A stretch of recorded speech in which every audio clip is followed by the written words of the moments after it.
Welcome to another Keelhauled podcast. I'm your host, Captain Logan, and we've got a lot of Sea of Thieves news to cover today, so tie yourselves to the mast and hold fast. Ahoy there, pirates. I hope you had yourselves a good week and a good weekend. I know I did. This week, we're going to be talking all about how Sea of Thieves could potentially be a canonical precursor to the Donkey Kong trilogy, as well as many other games.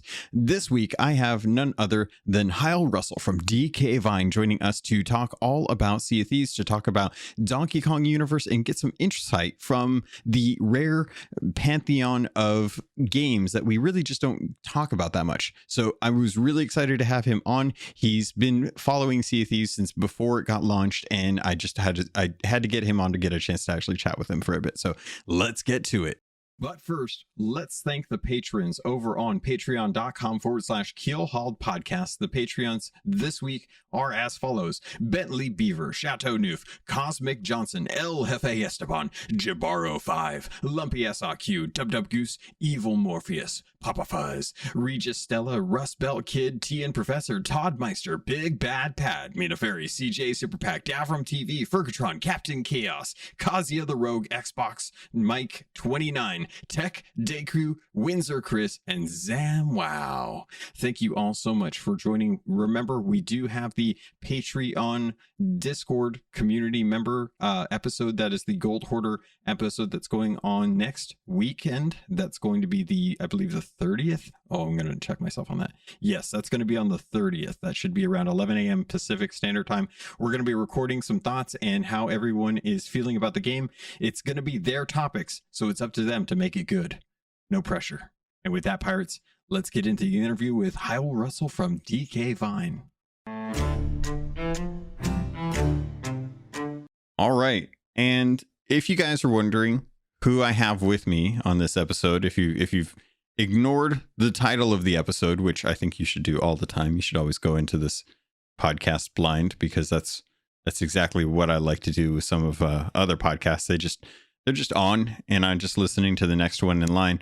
So if you don't know who I'm talking with, I have with me none other than Howell Russell from DK Vine, who is host of the Conversation podcast, a great podcast that actually encapsulates the best, the worst, and everything in between for the Donkey Kong universe, which actually extends from Rare all the way to Playtonics and Nintendo's content.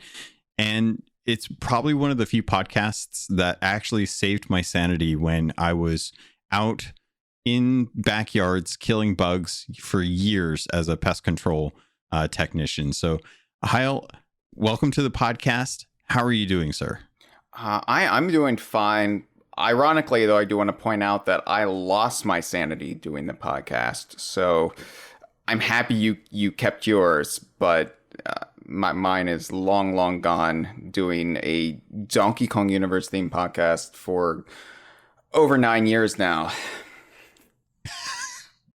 How does this happen? How do you, what got you into, because you've been covering, DK Vine has been going since 1999, according to Twitter, which is Yes.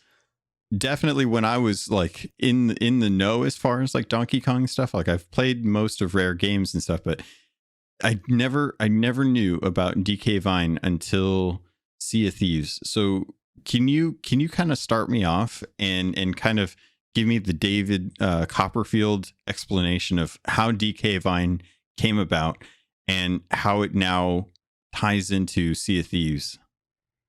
Okay, well, that's a long story. So we'll be here for 4 hours or so, which is my usual podcast length too. So yeah, DK Vine started off in, as you mentioned, 1999. I think it was something that had been at least working in my mind. The gears were turning for longer than that, though. I mean, it goes back to 1994 when I first played Donkey Kong Country, right? It was Rare's big new era game. It was the launch of really Rare becoming the studio they're still thought of today. And Donkey Kong Country was a game that spoke to me in ways that I think I had always wanted a video game to really tick off these boxes that I was looking for in a video game, as far as like the world it was presenting and the humor and just everything about it really spoke to me in a way that something like Mario, I always wanted it to, but it never quite got there. Like, I was a big Super Mario fan as a wee little kid, and I was really into that world. And then when Donkey Kong Country came out, I was just like, I'll forget about it. I'm done with Mario. I'm done with everything. This is my franchise. Like, this is what I've been looking for in all of my young life when Donkey Kong Country came out. And so I sort of made a vow. I liken it to Batman making a pledge on his parents' grave that I would cover and play every single game that would follow from Donkey Kong Country. And this vow, I realized, could get a little convoluted since Donkey Kong was a pre-existing character and franchise before Donkey Kong Country, right? So it was like... all right, well, I will cover Rare's interpretation of Donkey Kong and anything that might spin out of it from there. And, we got more Donkey Kong games after that. Donkey Kong Land, Donkey Kong Country 2, and so on. And then a game came out called Diddy Kong Racing in 1997. And Diddy Kong Racing, which anybody in the know back in the mid to late 90s would be well aware of this, but it's astounding to me how there are younger gamers out there who don't realize that Diddy Kong Racing was the debut of Banjo and Conquer, rather than like, oh, this is just a big Rare crossover game, right? Like, we're going to just cross promote our games, and oh, here are guest characters, Banjo and Conquer, in this Diddy Kong branded game. It's like, no. Banjo made his first appearance in Diddy Kong Racing. Conker made his first appearance in Diddy Kong Racing. And they were presented as being these pre-existing friends of Diddy Kong. Like, they baked those characters into the lore of Donkey Kong. So from, like, I was like, okay, well, I'm going to be playing Banjo-Kazooie. I'm going to be playing 12 Tales Conquer 64 as we knew it at the time. These are Donkey Kong spin-offs. This is great. Like, the universe is expanding. And so in my head, I was imagining, like, oh, it would be great to start. I didn't know the term at the time, but fanzine. It would be great to start a fanzine for fans of this series. And I was still a kid then, so I wasn't really planning this, but you just think, I would love to reach other people who are as invested in this shared universe as I am. Mm-hmm. And then 1998 comes along, and I basically become an online resident for the first time. My parents get one of those AOL free so many hours disc that were so prevalent around the late 90s and early 2000s. So, I had to dial up, modem, and you got that great sound when you're connecting to the internet. It's so exciting, like pumps you up. Yeah, I'm going to be online in like 2 minutes. This is fantastic. And so from there, this is right when Banjo-Kazooie is coming out. And so I go to Nintendo's Insider forums, their official message boards at the time. And I try to connect to like-minded people, and they view me as a big weirdo talking about this shared universe of Banjo-Kazooie and Donkey Kong Country and Conquer. And they're like, Ocarina of Time is coming out. We want to talk about that. You're annoying us. But there I met I met a friend named Chad, and we decided we would start our own website in advance of Donkey Kong 64's debut in November of 99. And so we launched DK Vine August 99. It's basically just this teenage hobby, this passion project where we could basically espouse this shared universe of Rare games. And the thing is, I never intended it to last for 22 years. I never planned for that, nor did I plan for it to effectively become my career, where I have to tell people I'm a Donkey Kong journalist, which isn't a thing. It's a job I made up. But this, whatever this concept is of DK Vine, it can't die. I've tried to walk away from it in the past, and other people have kept it going in my absence. Like for a time, I was out in Los Angeles in the entertainment industry, failing spectacularly, and DK Vine continued in my absence. And I came back in 2010 when they announced Donkey Kong Country Returns, and basically I haven't left since. And that's grown into a full-time job. And I've been doing the podcast for 9 years. And I think it's just, there's something about the concept, especially for people who grew up in that era of the Nintendo 64, that, you know, there was this shared universe before shared universes sort of became a pop culture norm. I mean, you know, you obviously had this in comic books, you know, DC and Marvel before they branched out into cinematic universes. You know, shared universes were a big thing, but it wasn't really bandied about outside of like hardcore nerd culture. And a lot of people who maybe were only half paying attention or played the games but weren't really super focused on the games, maybe completely missed them. All of the little references that all these games would have to each other, and the way they kind of did form this cohesive, coherent, albeit nonsensical world, it strikes a chord with people, and they're like, oh, it makes them, I think, more invested in the games in a level that they weren't back when they were a kid. And because of that, it kind of created this perpetual motion machine of a website where, you know, we've gone through 22 years now, several generations worth of readers and editors who've joined the staff throughout the years. And you just can't kill it. It just, people keep coming back to it. I keep coming back to it. And I finally just made peace with the fact that, no, this is where I belong. So, well, that's probably a good thing. And if you look at it, because there's going to be people like myself who have been fans of Rare games for all of my life, have played most of the games, albeit a few on the 360 and the original Xbox. But to know that there are Easter eggs in the games that tie each other and give hints about each other, and give you this broader scope to it kind of pays tribute to the devs in a way that I don't think other games journalists do. Most game journalists just cover what's new. They talk about what they like, what they don't like, what they think the studio is working on in the future. Rarely, no pun intended, do you ever find someone who's dedicated to one or two studios who are trying to take their history and kind of link it together. And few companies ever do try to do something like that. You know, most companies generally pick a franchise or an IP, they'll make one or two iterations of it, and then they'll work on a new IP and move on.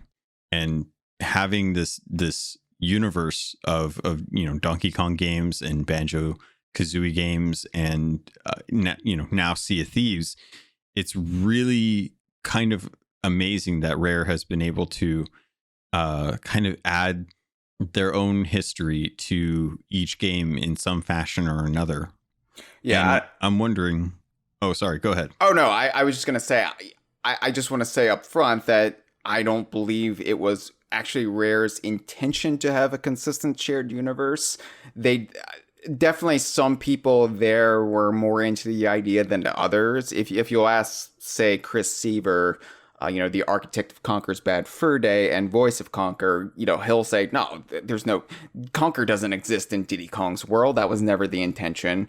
But the fact is, they did do it. It is consistent, and it's kind of, I think, something that's embraced more now by the studio, but both Rare and Playtonic, than it was back in the day. But, you know, I think too that once something is kind of committed in a game, then it becomes sort of the property of the fans just as much as it is the devs. And so when fans see this stuff and make the connections, then it's sort of out of their hands.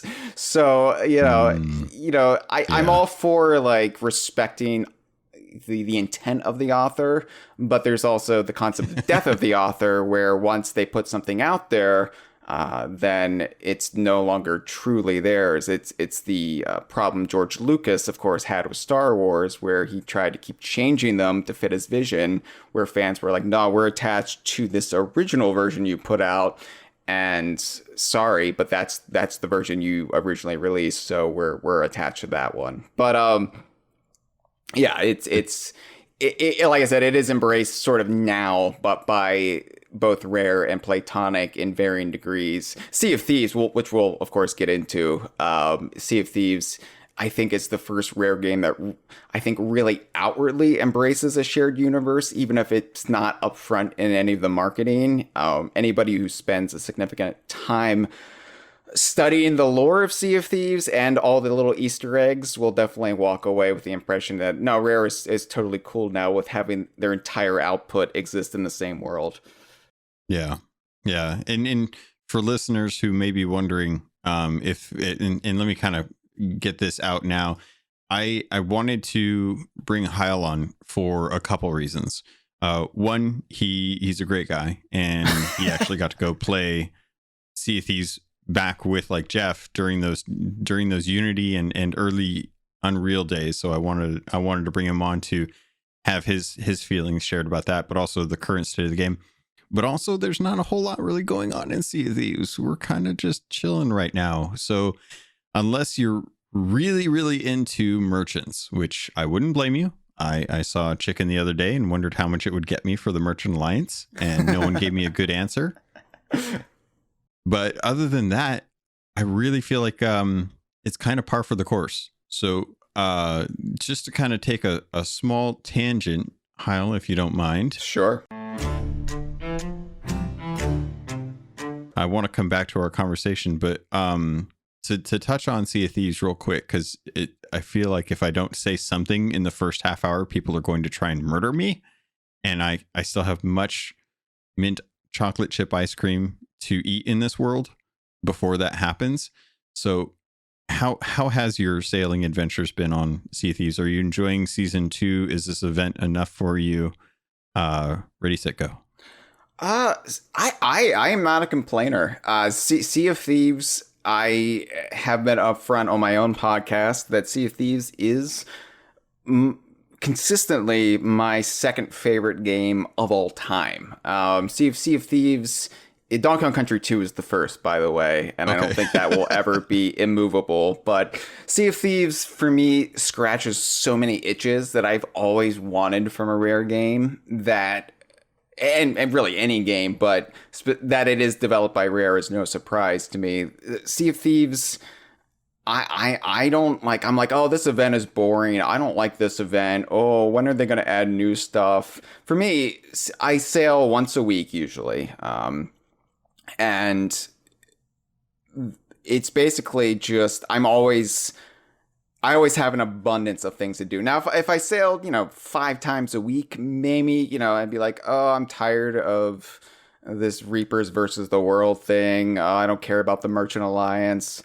But no, that's never the case with me. I'm always usually walking away with a smile. And since the season system was put in place, I find that really my time is rewarded in a way that it didn't always used to be.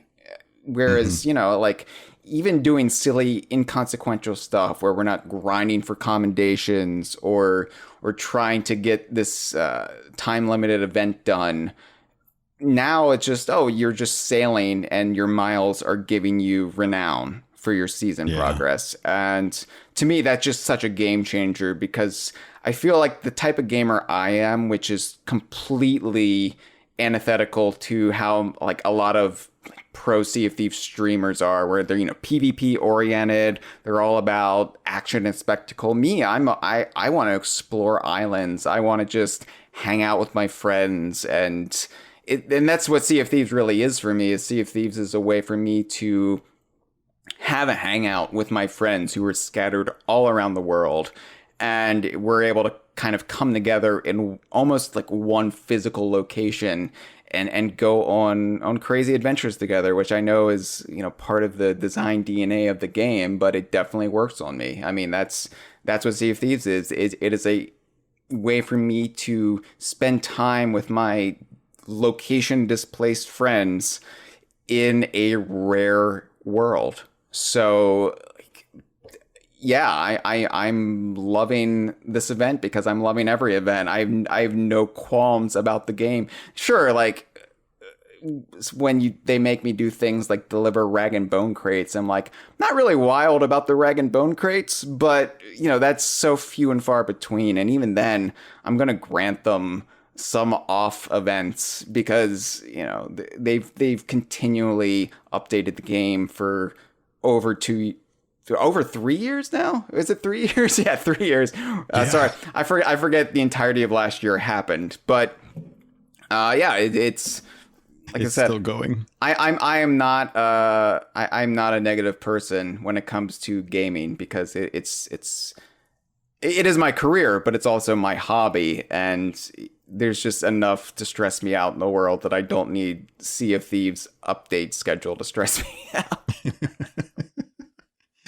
Oh, it's funny because there's a fine line between negativity and criticism. And I think that is a balance. I think a lot of content creators want to straddle. Like a lot of us want to try and improve the game, but not come across in a way that is so negative that it just fuels that anger machine that you typically see with so many other content creators. So I totally respect your desire to keep Sea of Thieves in a positive light, and just gaming in general in a positive light, because I think that a lot of people at the end of the day really tend to forget that it's a game. We're supposed to have fun with it, and if you're frustrated because of something that's going on in the game, maybe we could take a break from this game and try something else. And yeah, totally. Just kind of.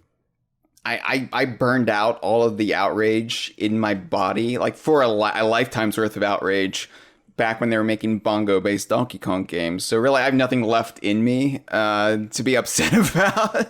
It's like, oh, all right, whatever. Like, where are you hiding Duke this week, you rascals? Oh, I'll find him.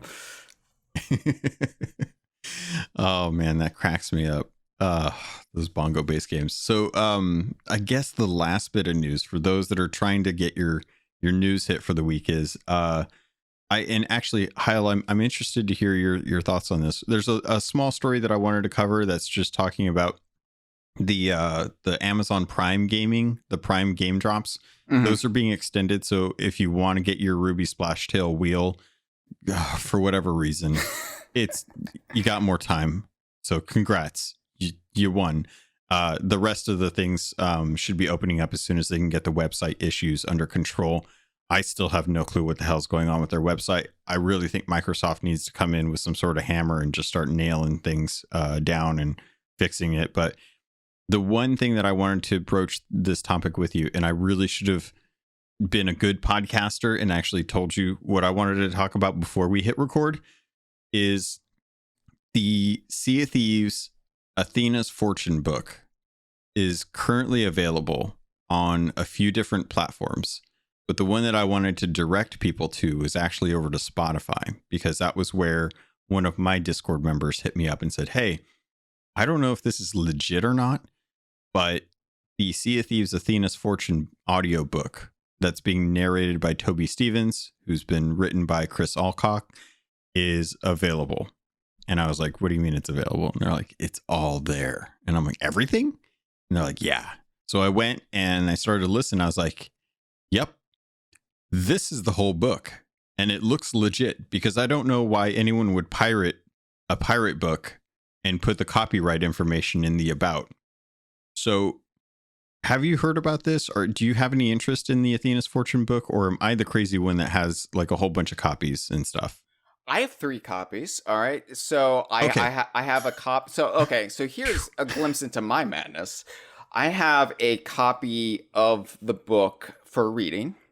I Hmm. have a copy of the book that I keep on my shelf with my DK Universe games, right? So, Hmm. not only like do I have a shelf dedicated to the physical copies of my games, but I have the official expanded universe literature there too. So, and Athena's Fortune is one of those. So I have a copy that I'm keeping in pristine shape. Wish they did a hardcover release of it, but I'm not going to complain.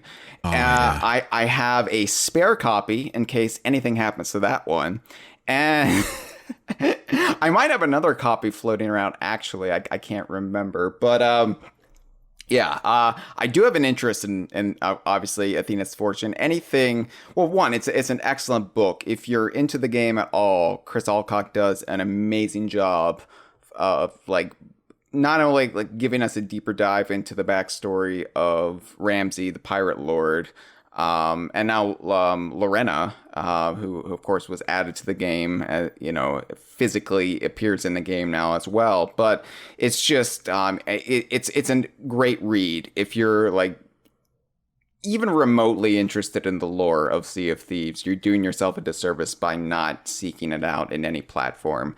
I had not heard that the audiobook was released. I haven't heard anything from Rare about like that it was officially out now. Nope.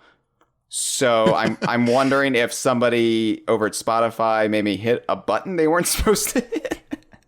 Well, so that's the funny thing is they're not available on every service. Oh, And I think that they're waiting for other copies to kind of be live before they actually kind of make the announcement. Because I did the same thing. Like as soon as I checked it out, and I was like, this looks really legit. Did I genuinely miss the announcement for this?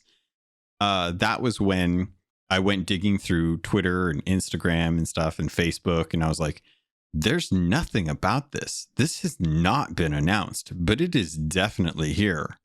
And I'm really confused. And that's kind of why I wanted to talk about it now, because for a while I've been like, okay, no one from the CM team is responding. And I really don't know what to do about this, but I want to tell people about it. So I'm going to venture that this is just something that's live. And if if I disappear, then look at Rare for why I'm gone and take care of my kitties for me. But if you want to listen to the Sea of Thieves Athena's Fortune book, you can head over to Spotify now and listen to all of it. And I don't think that there's anything stopping anyone from being able to do that. So it's a really good book too. I'll wait yeah. till you get a chance to actually listen to it. Toby Stevens does an amazing job, and they've got the music and some sound effects for it. It's so well produced. I'm looking forward to hearing it. I wish they would release an audio box set, like full of like whatever, like 30 CDs. I don't care how archaic the technology is. I just want to display it on my shelf. But whatever. Digitally is fine too. I know they got Toby Stevens because of the connections to Black Sails, the TV show. But it's weird to me that they got a guy to narrate their audiobook who they had in one of their games in the 90s where you could shoot him in the face, right? Because he was 006 in GoldenEye. So no, he was in Die Another Day. Never mind. I'm completely mixing up my James Bond properties. He's still an enemy of their classic video game character James Bond. So it still seems dirty to me that they brought in an enemy of one of their former IPs. I don't know. That's just my opinion. Maybe he's a double agent and this is penance for his crimes. No, Sean Bean was 006. He played Gustav Graves in Die Another Day. Where am I coming from? I don't even know.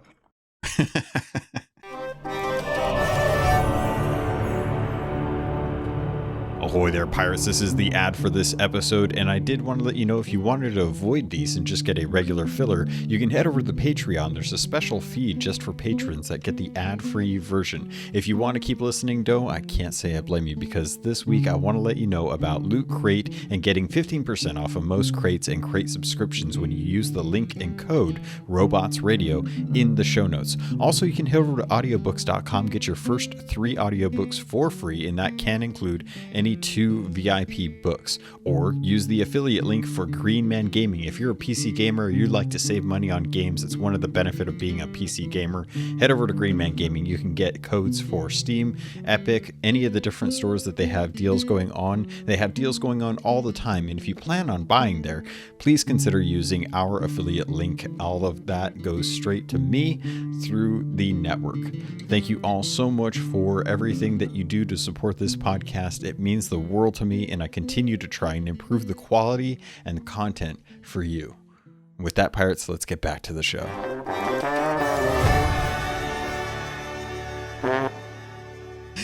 Yeah, it's there's no telling at this point, but of all the voices that, and I'll be honest, I kind of wish that Microsoft was pushing this more, because I have a feeling that this is something that the team over at Rare initiated due to all the requests for audiobooks. Because if you're sightless, like Sightless Combat, there's not a really good way to check out the audio or the novels or the comics for Sea of Thieves, which are full of lore and actually really good books. So finally getting an audiobook, what is it? Let's see. The book came out in October 2018, I believe. Correct me if I'm wrong on that. I think that's right, because Chris Alcock was very upset that we didn't do a conversation about it until 2020. So oh man. Now I feel bad, because I haven't talked to him about, I've been wanting to get him on the podcast, and I've been holding off until the second book comes out, and I hadn't asked him earlier. I want to, and he's agreed to, but I just haven't gotten him on the actual podcast. But yeah, if anyone wants to listen to this, it's a great way to do it. It's a great way to consume it. If you are, you're listening to this, so I don't know why you wouldn't just head over to Spotify after you're done listening to this podcast, or conversation for that matter, and jump into Athena's Fortune, because it's a great book. It's really well done. I kind of wish that they had the bigger Microsoft backing, because I think that having Toby Stevens as Ramsey is great, but I would have loved to have had like someone else do Lorena, because I just think that she deserves having like an authentic female voice covering that aspect, because the book is half her and half Ramsey. Sure, yeah. Yeah, absolutely. Yeah. But then there's a fine line between audiobook and audio play. So I guess they have to keep it under budget too. So getting Toby Stevens, which is a relatively big name in British theater. So, it's still pretty impressive. The Rare's whole team, in charge of doing merchandising deals and stuff, they do a stellar job. I think they're the undersung heroes of Rare. Too many people don't realize the good work and the amount of work that they do as far as giving us merchandise and like expanded literature and things like that. It's the stuff I've always wanted as a Rare fan, and they're finally giving it to us. But they don't really get the recognition, I think, that they deserve, but they're also they're not active much on social media, the likes of Adam Park and Pete Hentz, and but yeah, it's night and day compared to what it was 6 years ago compared to now. So yeah, I'm glad that you brought them up, because like they have those two have been helming all of the merchandise through the good and the bad for Sea of Thieves for so long. And when the first store went down and there were complaints of delivery times and people frustrated with stuff, they worked to make sure that people were able to eventually get new merchandise, and the merchandise that we get is so well designed. And you know, I mean, we wouldn't have the RPG book through Mongoose Publishing without them. We wouldn't have the comics without them. We wouldn't have the book without them. And they continuously are like very, very underrated as far as just how much they do to try and make sure that the lore of the game is spread out beyond just the game itself, so that there's something to consume when you're not actually playing the game. And I love that they got Toby Stevens. I think it was a good get for the audio, just because of his voice, just because of his ties to Black Sails. I don't know who you would get for female voice that is so kind of tied to pirate IP or like stories. Yeah, Imagine. aside from like Keira Knightley, but then, you know, she'd be out of your budget for sure. Yeah, that's true. That's a good oh yeah. Yeah, I'm not sure. But getting back to what we were talking about earlier, before we got on the Sea of Thieves tangent, we were talking about Rare Extended Universe. Yes. And I wanted to kind of you've pulled together Diddy Kong, Donkey Kong, Conquer, and Banjo all through Diddy Kong Racing. A lot of the other IP is part of that, but because of this being a Sea of Thieves podcast, obviously I wanted to have you kind of help me, kind of walk me through. And I'm kind of cheating because I already listened to your podcast, but for the listeners, can you walk us through how Sea of Thieves is connected to the Donkey Kong universe? Yeah, if at all. I would be happy to. So first of all, I'm disappointed you don't want to talk about Mr. Pants, but that's fine. Very few people actually want to talk about Mr. Pants. But yeah, so the thing you have to realize, okay, about Rare, right, is that Rare and Nintendo parted ways in 2002. But that hasn't stopped them from referencing Donkey Kong when they can. And because, you know, Rare is the whole driving force behind modern Donkey Kong canon to this day. I mean, they essentially built up Donkey Kong's world and made it the center of their shared universe for a solid 8 years. So they haven't, even as, you know, people have come and gone from the studio, they haven't forgotten that. And they can only do so much considering rights issues and who owns what IPs, but they still do a good job of skirting around that and sneaking things in when they can, when it feels appropriate. And so the thing about the Donkey Kong universe is that the three main pillars of it are Donkey Kong, Banjo, and Conquer, right? So DK Vine's thinking behind what we cover on our site is that while all of Rare's output technically exists in the same shared universe outside of games like GoldenEye or like the Mickey Speedway USA types of properties where they develop games with pre-existing IPs, DK Vine only covers things that outwardly spin off from Donkey Kong or Donkey Kong spin-offs. And that usually involves a physical character appearance. That's what pushes it over the map, into the double shroud, to use Sea of Thieves parlance. But so like that keeps us sane, because otherwise you cover like, okay, everything that exists within this shared multiverse of games, then we would have to cover Mario, we would have to cover basically everything in any video game universe would fall under our purview. We don't want that. We want to keep things very narrow and consistent, stemming out of Donkey Kong Country. So physical appearances are key. And then if we have a physical appearance, then of course we'll use any references or homages as things that kind of buoy that connection. So Sea of Thieves is actually connected to really every Rare franchise under the sun, some more than others, but I always say Sea of Thieves is the omni prequel to all of Rare's games, in that it pretty much ties into nearly everything, and it's an omni prequel except in one or two cases where it's actually a sequel. But we'll start with why DK Vine covers it at all. So, and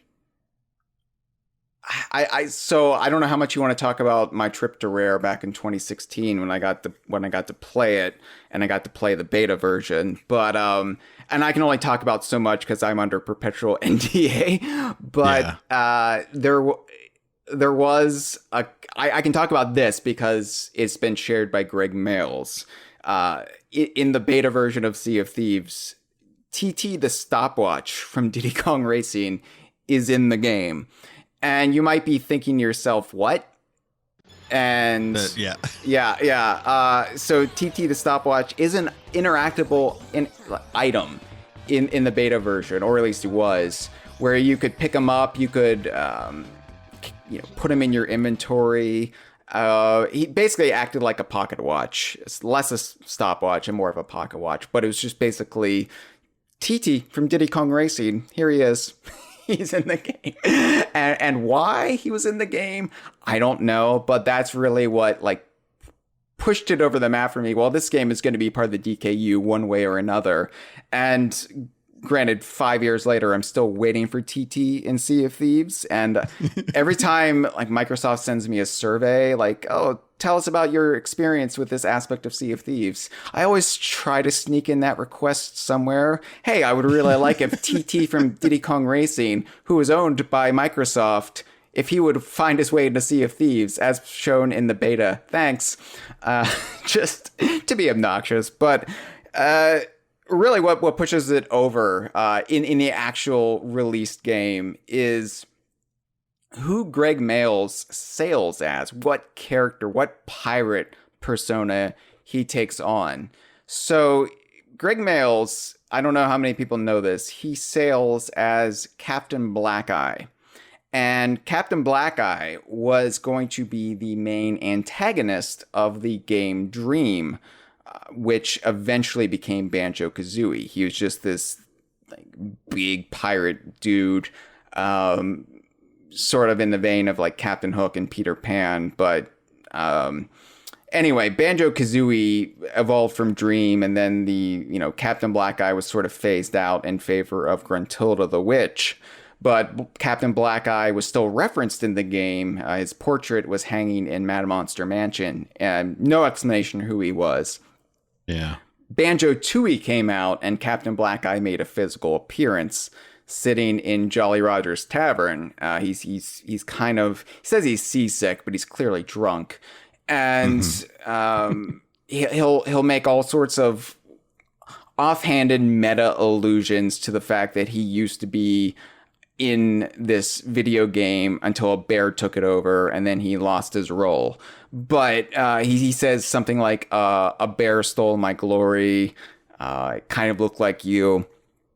So that establishes Captain Blackeye. And Captain Blackeye, while he wouldn't appear in games after Banjo-Tooie, he would be referenced. He was referenced quite heavily in Grabbed by the Ghoulies as a friend of the antagonist, Baron von Ghoul. He was referenced in Viva Pinata, I think, as actually visiting Pinata Island, or as Sea of Thieves fans might know, Paradise Garden. And then I think he was referenced in Nuts and Bolts too. But basically, when Sea of Thieves was announced, we were like, well, this is going to be their chance to finally use Captain Blackeye in something, because here we have a period piece. And again, we're still waiting on Captain Blackeye to appear in the actual lore. But when we found out that Greg Mails was essentially making his pirate avatar Captain Blackeye, we were like, well, that's kind of good enough for us, because there is an off chance you could encounter Captain Blackeye in a game being controlled by Greg Mails. So let's go ahead and push it over the line now and say Sea of Thieves is DKU, with the caveat that, maybe one day they'll pull a Derek situation where they have a player controlled character that they make an NPC, and just inexplicably it somehow is able to coexist. and maybe Captain Blackeye will feature more prominently in the lore. But they do reference Captain Blackeye in one of the clothing shops where we find out it's owned by Captain Blackeye. So he definitely has a bit of a minor footprint on the game. He's also referenced in the Tales from the Sea of Thieves book, which is another excellent piece of expanded universe literature. I don't know.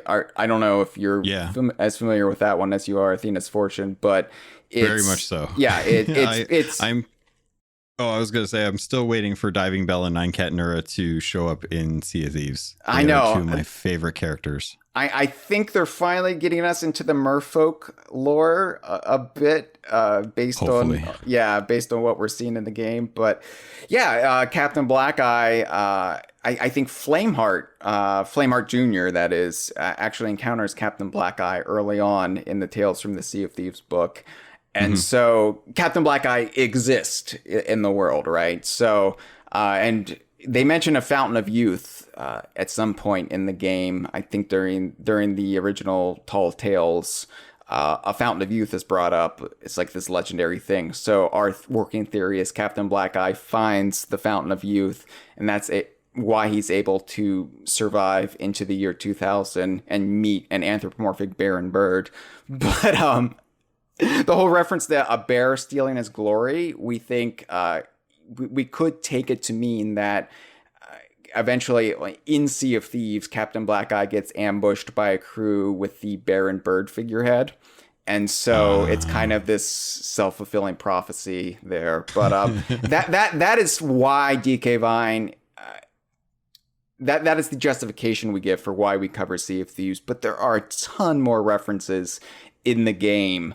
Both Donkey Kong, Banjo, Conquer, and yeah, the Pirate Emporium, has been a treasure trove of lore as far as like the figureheads and just the ship liveries. But the Baron Bird cave painting, that all of this stuff is based on, all the Banjo-Kazooie aesthetics in the Pirate Emporium. It's this prophetic thing that the ancients had, that they basically prophesized Banjo and Kazooie. And so that is like a major tie-in there. And then Treasure Trove Cove, the second world of Banjo-Kazooie. I don't know how many people are even aware of this outside of like hardcore Banjo and Sea of Thieves nerds, but Treasure Trove Cove appears in the Sea of Thieves opening. It's blink and you miss it, but it's on the map, with the implication being that it's during the time of Sea of Thieves. Treasure Trove Cove is in the Devil's Shroud, and we can't access it, but it is part of the Sea of Thieves. See, it's stuff like that really is kind of it's. And you said it so succinctly. If you blink, you will actually miss it. And I think that's what you could say about most of the references in Sea of Thieves. And I wanted to touch on something, because you talked about the Pirate Emporium. We tend to get a lot of interesting, unique cosmetic sets through the Pirate Emporium. But a lot of people tend to look at that as just kind of what it is, just cosmetics. Do you feel like the Emporium is kind of ties more in with the actual game itself, or do you not look at that cosmetic venue as canonical as far as Sea of Thieves is concerned? It's absolutely canonical, because not only do they have an in-universe justification for it with the Grand Maritime Union, and there's that whole kind of... What I'm really... Okay, so this is kind of a tangent, but Sea of Thieves has so many divergent plot threads going on at any single time that I often wonder, are they ever going to be able to tie everything up? Or is this going to be... I know like the goal is to keep the game going perpetually, but it's just... Between the Flameheart story and the merfolk lore and the Grand Maritime Union, like the only thing they've really like tied a bow on is the Gold Hoarder. And I'm just wondering, like, oh yeah, man, like there's just so much to cover. But yeah, the Emporium is totally canon, and the item descriptions are always the most fascinating thing to me about the Emporium, because they go out of their way to justify why this cosmetic exists at this time, not only in Sea of Thieves and when Sea of Thieves is supposed to canonically take place, but also from a broader shared universe perspective. Okay, well, what's the justification for having a Viva Pinata ship set or a Conquer ship set? How can we retroactively make that fit this nebulous time period of the golden age of piracy, and not trample over both Sea of Thieves canon or, let's say, cameo elements of Powers canon? So Yeah. they walk a fine line, but I feel like they pull it off. Like I mentioned, the Baron Bird figurehead and ship aesthetic, it's all based on this cave painting, which was already in the game, right? So that's justified. Killer Instinct, I think, is the most fascinating one, because there is actually time travel already existing in the Killer Instinct franchise, where in Killer Instinct 2 they were blown backwards in time. And so it's when I said Sea of Thieves was this Omni prequel, except in a couple cases where it's a sequel, I was sort of thinking of Killer Instinct there, because some of the aesthetics, like the KI logo, might have been around as a consequence of the characters going back in time.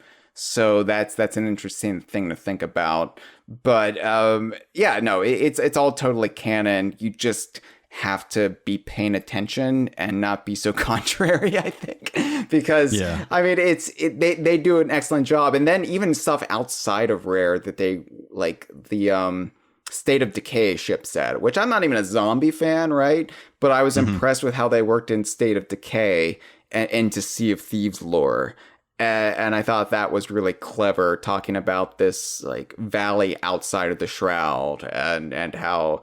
And Jeff Onan, who was on your show, but runs Golden Sands blog post, and he's also a DK Vine staffer, frequent conversation co-host. He even has a theory that the zombie pirates from Grabbed by the Ghoulies were reverse engineered from this virus or whatever that is referenced in the State of Decay ship set. And so that's the kind of cool. That's the kind of like fourth dimensional thinking I love. But yeah. And then of course Donkey Kong is also referenced in Sea of Thieves, which a lot of people probably wouldn't catch, but they do it in a really clever way, where it's the constellations. One of the constellations is a fish named Glimmer. And Glimmer, of course, is one of the Kong's animal buddies in Donkey Kong Country 2. It's an anglerfish that helps kind of navigate a sunken galleon that they're swimming in pitch blackness.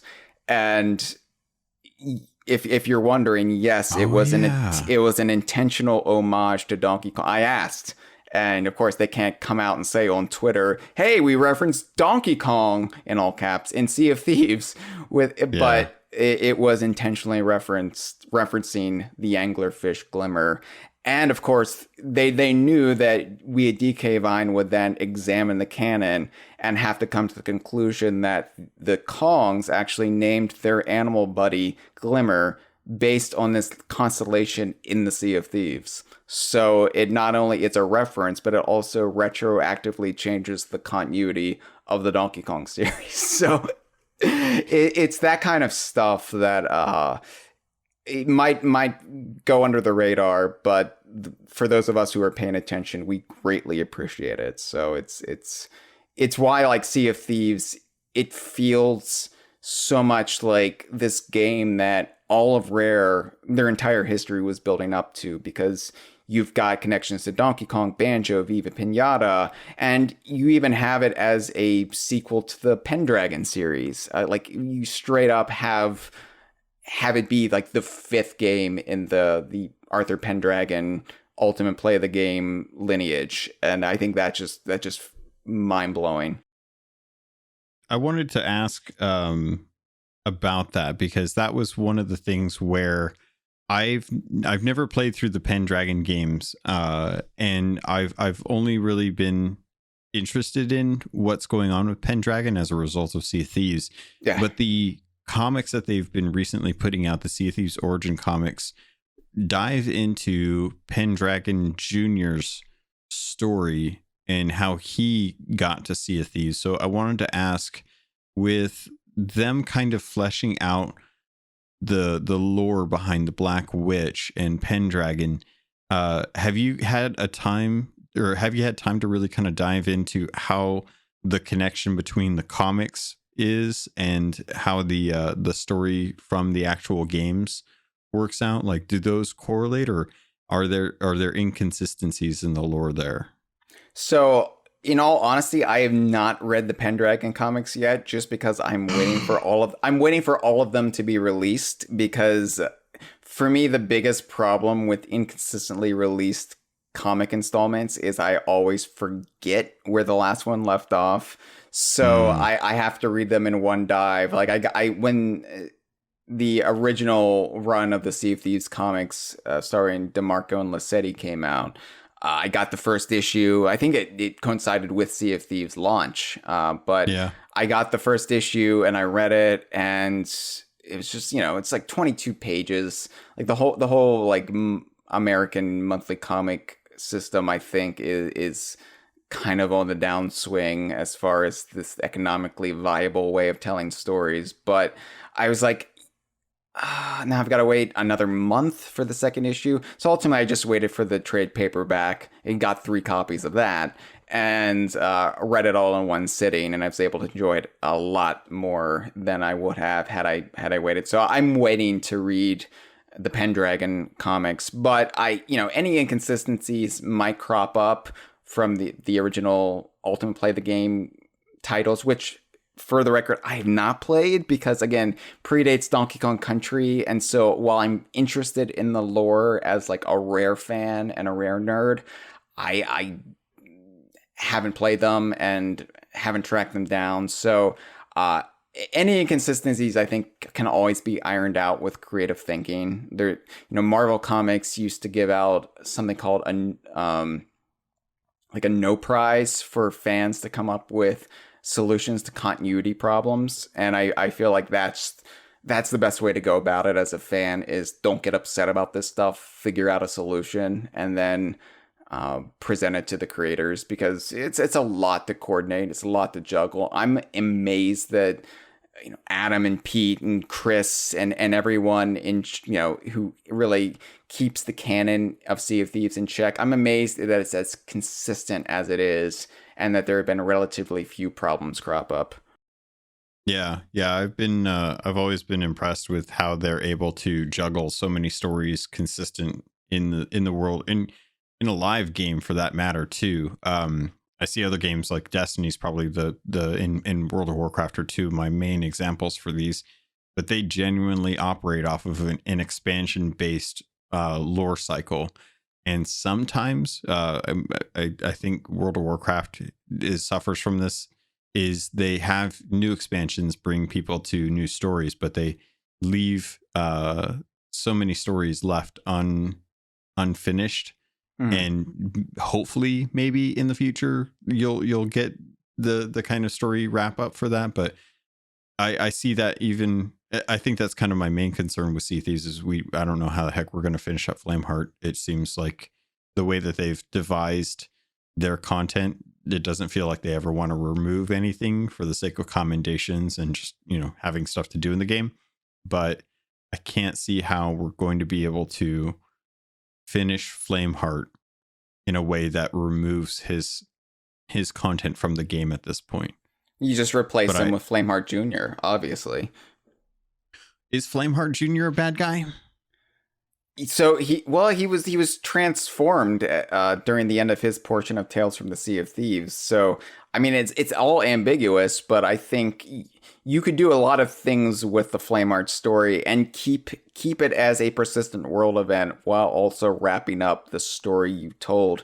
Again, you just have to think outside the box. And I do respect though that they don't want to remove commendations. I think that was the biggest stress for me in the game, was when they had those like time limited commendations and you're just like, oh, gotta get it done. And you still get that with the in-game events, like, oh, I need that title, I want that title, but it's a lot less pressure than it was 2 years ago. So I do respect that, but I would love if we could get some forward progression on Flameheart, as much as we love him as the angry man shouting at you from above. It is, it's like, oh, we released him in this tall tale, and now he just like, his big plan is just to pop up maybe once an hour and yell at people, and he doesn't seem to take the hint. So I don't know where that's gonna go. Perseverance. That's what made him the greatest pirate in Sea of Thieves. This is just a full extension of his character at this point. He's never going to give up. I am kind of curious, but I don't want to keep you too long. Do you feel like we will have a satisfactory end to Flameheart, and do you think that is going to culminate in Flameheart Jr.'s appearance? I think there must have been a specific reason they chose Flameheart Senior over Flameheart Junior, right? Because Flameheart Junior was the focus of the Tales from the Sea of Thieves book that also came out when Sea of Thieves launched, and so the misdirection with Flameheart's identity, which as a Donkey Kong fan, I do appreciate that we have another ambiguous situation between a senior and a junior, and people not really knowing how that's working out. But I think there must have been a reason why they went in this direction. And I think it's with an eye towards the eventual resolution, of course, is to bring in the sun, right? Like, so yeah. I also know that the pandemic has kind of slowed down everything. And so the game has sort of been in a hibernative state for a year. I mean, they've been doing updates and they've been driving things forward, and now we have the season system in place. But I also feel like it's hard to judge where we would be had there been no pandemic. So I'm just I'm kind of eager to see how they do it, but also, like, I'm not going to like write it out in my head, because then I'll inevitably be disappointed when they go in a different direction. So I'm just kind of waiting and seeing with the rest of us. That's a really interesting viewpoint, because I tend to lean into the speculative so much so that I mean, if anyone's been listening to the podcast, I've been talking about Duke from the Build Rats being a Dark Lord almost since inception. I'm so worried about Duke. I'm so worried. Can I just like Duke's what's happening with Duke right now is like the slow motion car crash, and I'm just trying to scream at him every month, like, Duke, what are you doing? It's stressing me out, honestly. It's a more effective downfall storyline than what they did with the Star Wars prequels, man. Like, this is the true heartbreak of seeing someone you loved and respected go down this rabbit hole. Because Duke and the Build Rats, that was like, they're the faction that's most tailored to the way I play the game, right? Is adventure and not really like getting bound down by what these various factions want, more just experiencing and enjoying the seas and the freedom of them. And now to see Duke be corrupted like this, it's tragic. Well, the nice thing is that he was always dark. He was always corrupted. This is just him coming out and sharing with the rest of the world his findings and being very open about his candidness towards the dark side. I have never trusted Duke. It always felt weird that he would send you out essentially to go see if you'd survive murder and come back with some sort of treasure, but he was always making back alley deals with the trade companies. He was always looking for reasons to go poke his finger into someone's pie and figure out what's going on. Like, genuinely, mermaid statues, we have no clue what they are, what they represent. I understand that they're magically powerful, but based on what's in the game, Duke just wanted us to go destroy them for something shiny, and I just don't trust messing. Like there's a reason why Indiana Jones is chased by a giant boulder after grabbing a golden idol, and that's because he put himself in that position. Duke is putting us in the position of destroying magical artifacts that we do not understand, and we're going to be okay with that because we're getting gold. It's like, come on, there's some sinister thoughts going on there. And I think the reason why he was knocked out by Stitcher Jim was because he was getting a little too high on the horse, and I think Stitcher Jim was trying to knock him down a peg, and eventually he saw that he was better off, taking his dark aspirations away from Stitcher Jim. And now that he's free from anyone's, shackles, he can just go do whatever he wants. He can go, play around with mermaid artifacts or ancient artifacts and start diving into ruins and spells. And, eventually he's going to find a way to do something that's going to inevitably cause the downfall of Sea of Thieves unless we stop him. And I'm looking forward to the day where I can point my finger at Duke and see and look to the rest of my crew and be like, see, I told you. I knew it was going to happen. And you didn't believe me. It's just hard for me to view somebody who used to just splay out provocatively in the taverns in new and compromising ways. View them that darkly. I don't know. Like he just seems he was initially presented as such an innocuous figure that to have him be like the equivalent of a Sith Lord is just I don't know. It's hard for me to believe. It feels like a stretch. I'm not going to deny it. Most people are probably going to think me crazy, but that's how it always goes. It's if you like me think that the Sonic movie is probably one of the greatest video game movies ever created.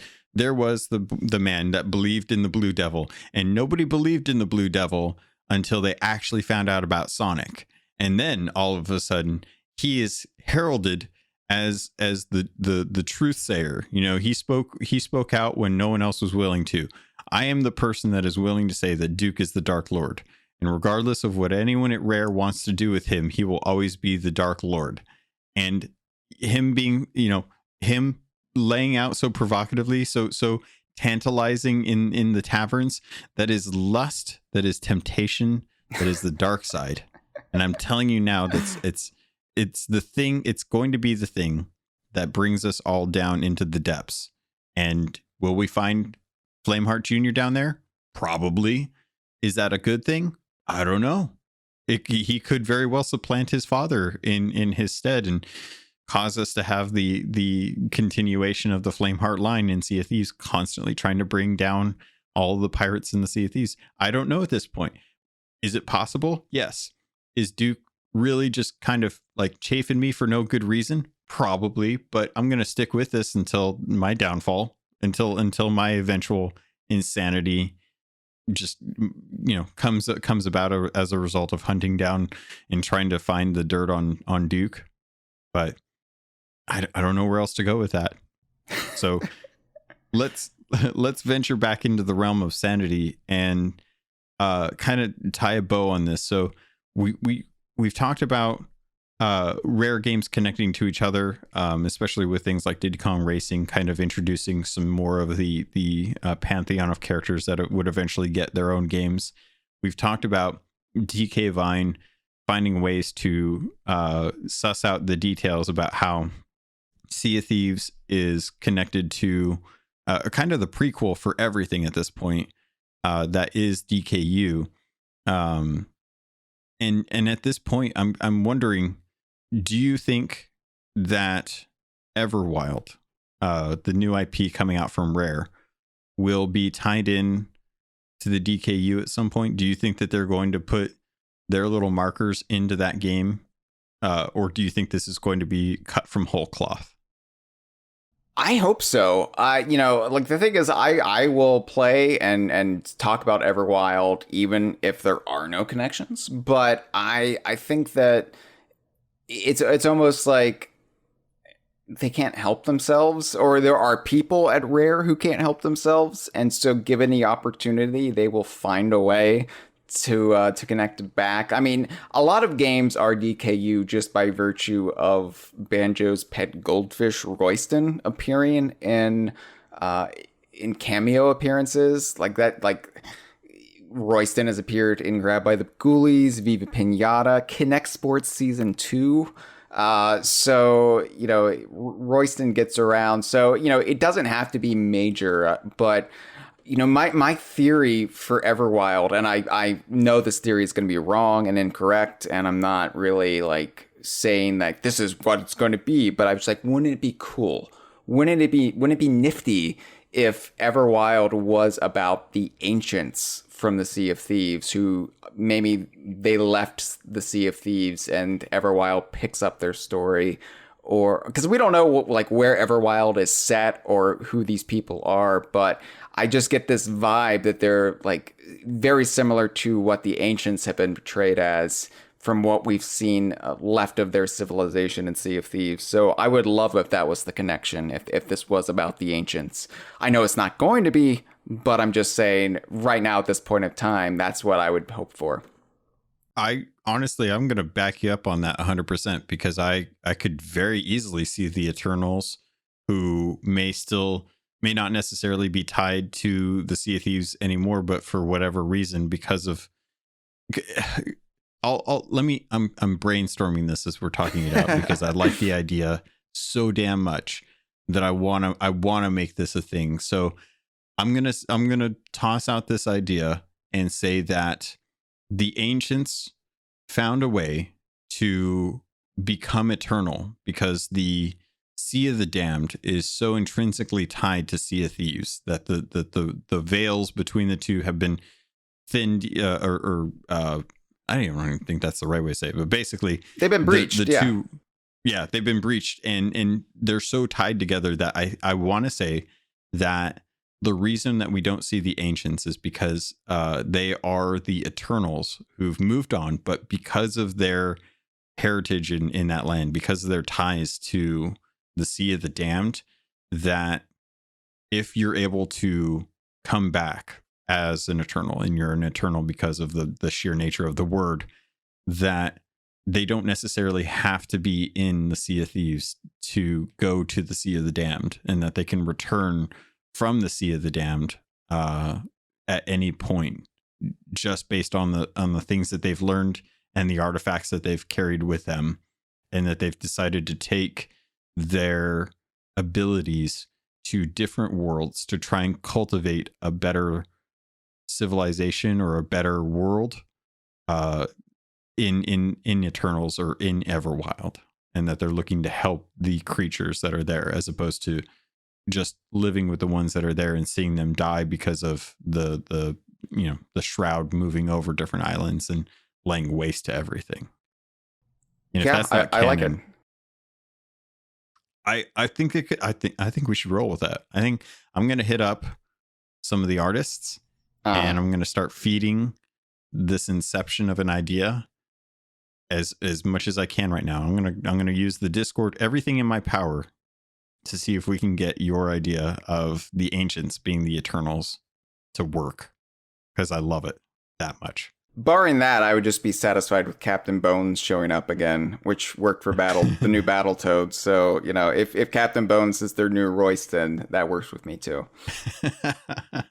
That was such a good nod, man. When seeing Captain Bones in the Battletoads game was so perfect. I really didn't expect it. And because Captain Bones physically appeared in the game's credits, as a still photograph, and of course he's been referenced in lore, that was enough to say Captain Bones is a physical character, and that is a physical appearance, and that's what made the new Battletoads game part of the DKU.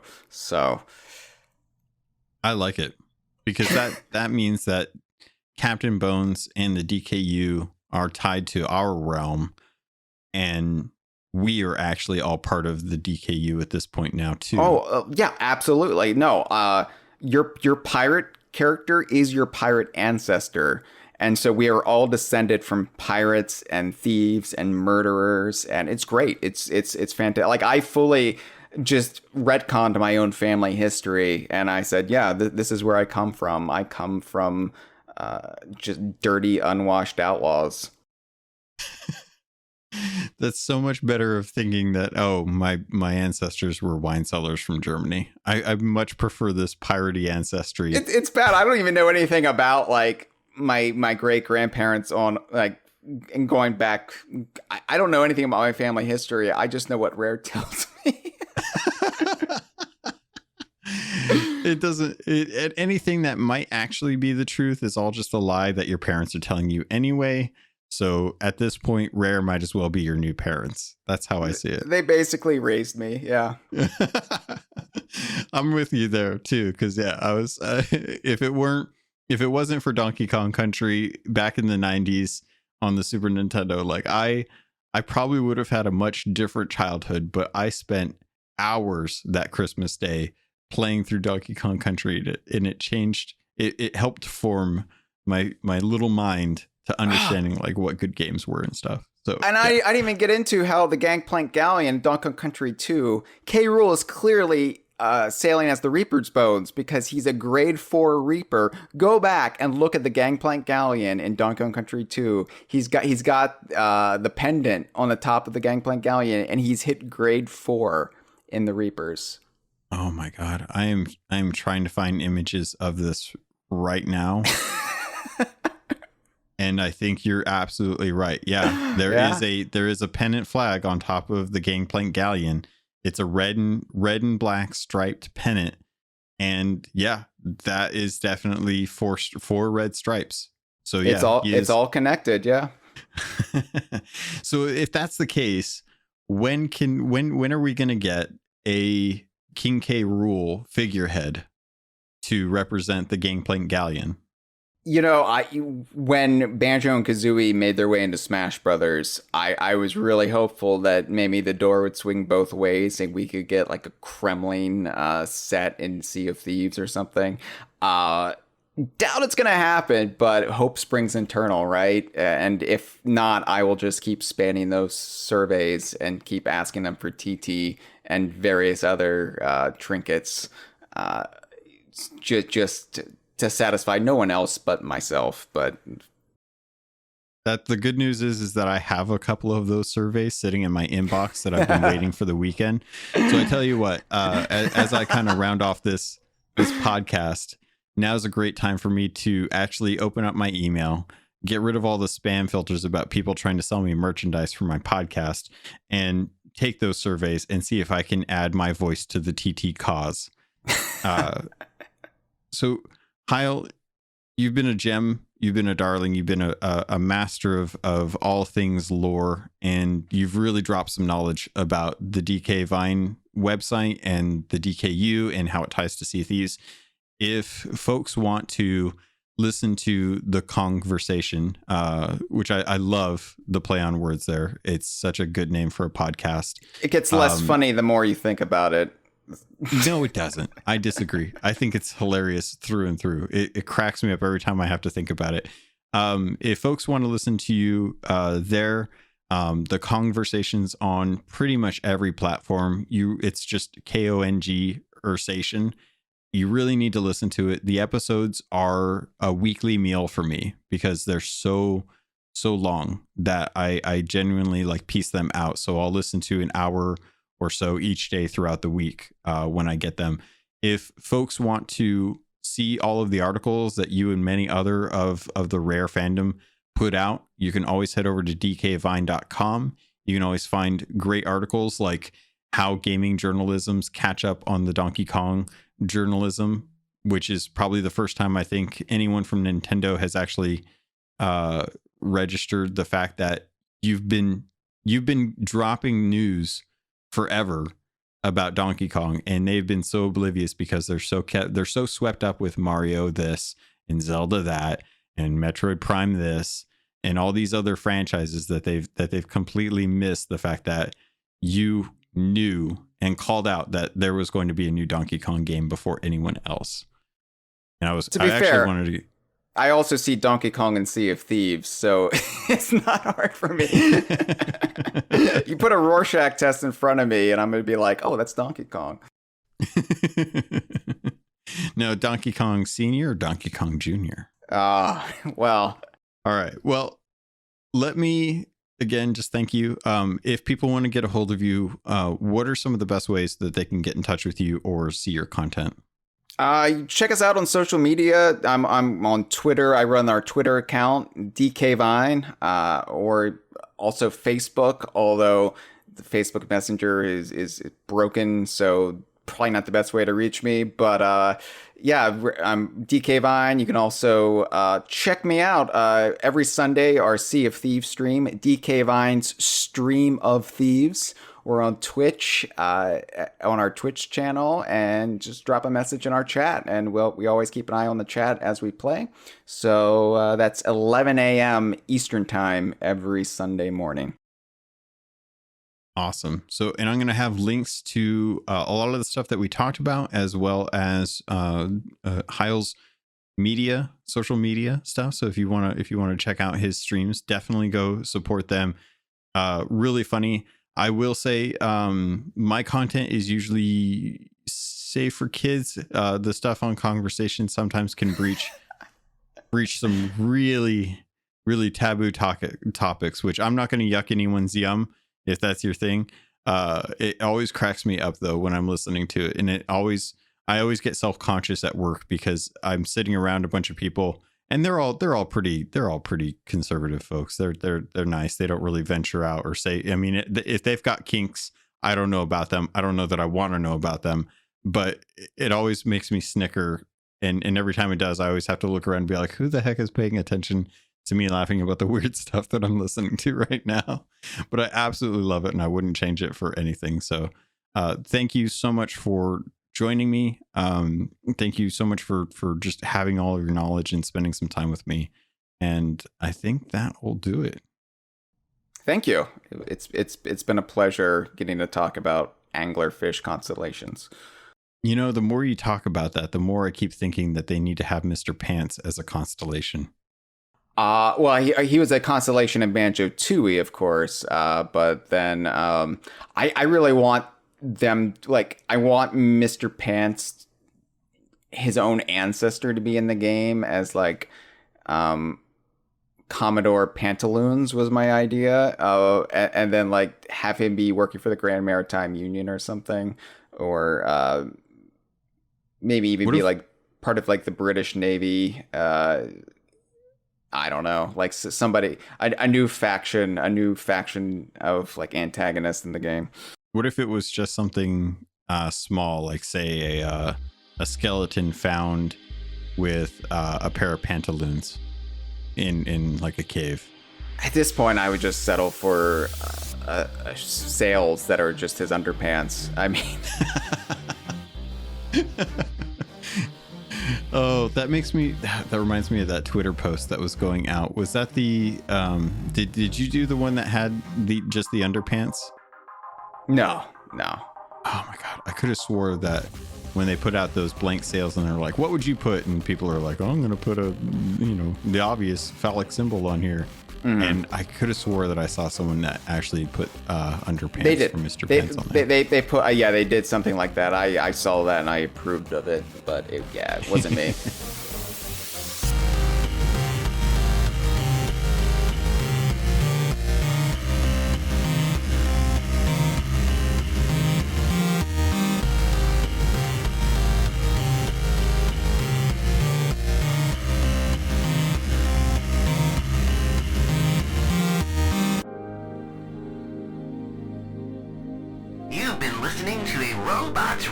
Podcast. Smart shows for interesting people.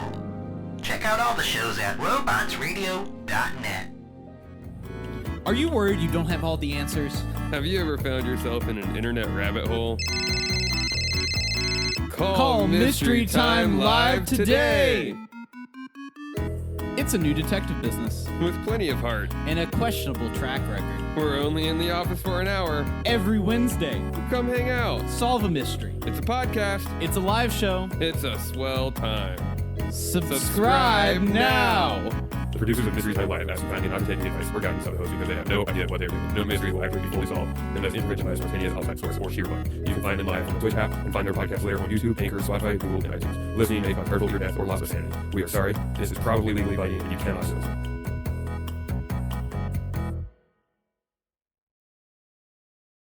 Hey, I'm Tom, And I'm Stuart.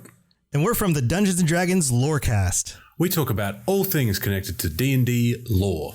And we're on the Robots Radio Network. So if you're into Dungeons & Dragons or you're into lore, then come check us out. You can find us on any podcatcher, Apple Podcasts, Spotify, Google Play, wherever you get podcasts.